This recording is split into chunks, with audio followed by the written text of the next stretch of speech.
এ তো বিশাল তামঝাম কাণ্ড। কামড় দিলে আর বাঁচবি না। গুলি কর বাপ। স্টাইল নষ্ট হয়ে যাচ্ছে আব্বা, আমেরিকান স্টাইল। গুলি কর, গুলি কর। সরে যান।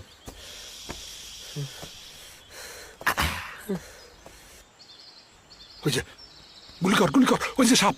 আব্বা, হ্যাঁ গুলি করতে পারি এক শর্তে। হ্যাঁ। শর্ত? এক গুলিতে সাপ মারতে পারলে আপনি আবার আমেরিকা যাওয়ার 50 লাখ টাকা 3 দিনে